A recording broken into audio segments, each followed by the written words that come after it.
Walaikum assalam wa rahmatullahi wa barakatuh. We are talking in this discussion on the Islamic socio-cultural context. There is a problem in this world today. So, can you please give some indication of the social and political context of Islam during the time of the Holy Prophet sallallahu alaihi wasallam? Start our discussion.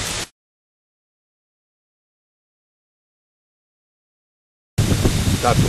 Ghulam Sarwar, I am very pleased that I have the opportunity to answer some of these very important questions which many of the scholars and students in the Western University have answered for. You see, if we look at the life of our beloved Prophet Muhammad sallallahu alaihi wasallam, it has three major phases. The first phase of the life of Prophet Muhammad is prior to the revelation, that is the period of the Jahiliyyah in Makkah.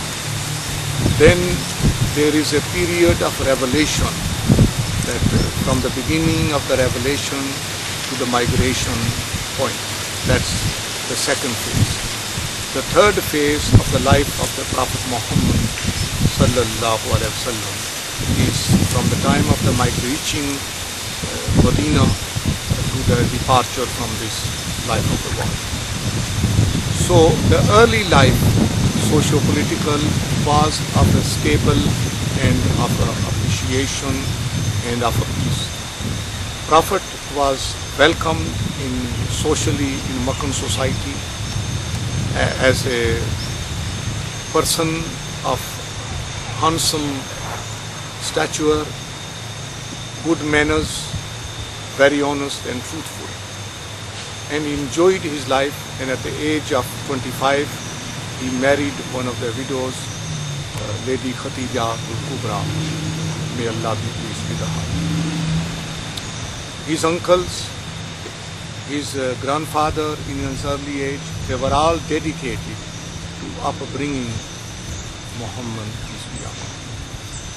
Once the revelation started, the whole concept of socio and political life of Prophet Muhammad changed.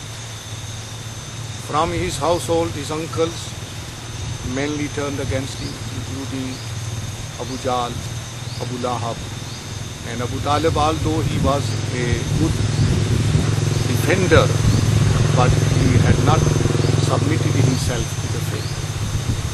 There were a number of other members of the clan who turned against him. So the life socially and politically had become very squeezed for the Prophet Muhammad and for the followers. So this persecution continued until the Prophet and his followers migrated from Makkah. So the socio-political life, once they arrived in Medina, became promising.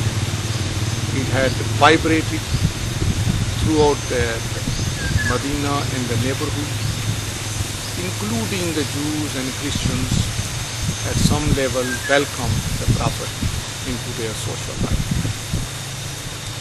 So state in Medina, gradually which resulted in the state of Medina, had actually catered for the development and the structure of social and political system based on the Islamic principles. Now, compared to that time, how would you view the current situation in this world? Well, the current situation is somewhat similar, and somewhat we can say that it is improved. Because at that situation, everything was in a process of development and restructuring the society of Islam. Now, nearly 1400 years ago, that gives us the experience, the knowledge, and the wisdom by which we should be constructing our future. But unfortunately, because of the lack of education and because of the lack of cooperation and because of the lack of social development, in our system, and proper balanced system not being in operation has created a turmoil amongst the Islamic society. So I would say that to some level the persecution which we are facing in some countries is similar to that of the persecution which our Prophet faced in Makkah. To some level, deprivation and poverty we are facing is of that nature which we faced in the earlier part of Islam after the revelations, and the Muslims were socially and business-wise boycotted by the non-believers. And to some level, the earlier arrival of the Muslim to Medina and having very limited means of economics is compared to that level. But there was prosperity afterwards, a spirit of learning and a spirit of cooperation and spirit of socialization amongst each other. Now that spirit in some Islamic country do exist, and countries are making improvement so that a social and of course a welfare state is available for all its citizens. But of course we need to develop more on these principles, and intellectuals, politicians and Muslim scholars have to dedicate their time to facilitate the everyday life of a Muslim. Now, what would you consider to be the most important political demands of the Muslim communities today? Well, there are numerous demands in contemporary society. But the general demand we have to look at: why do we depend on other nations for our livelihood? It must be that that livelihood does not exist within the means of the country which we live in. So our social demand would be to have a compatible type of governmental system. Governmental system which is shared by the people and their wishes and their needs. And unless we resort to a system of democratic process, resort to the system of consultation which the Islam promotes, that the Muslims or believers console their matters by mutual consultation.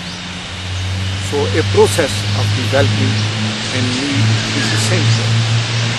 And in many countries the process is so slow that many generations, if it keep at that pace, will pass away before a proper system is in action.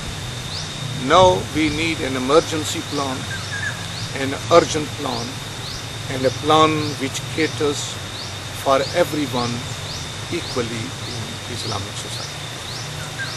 It would be the setting up of a political system which gives the rise to a welfare state, a political system which has a fair distribution of the zakat system, a political system which has a fair system of distribution of the state wealth, a political system which of course also looks after the interests of the security of the country.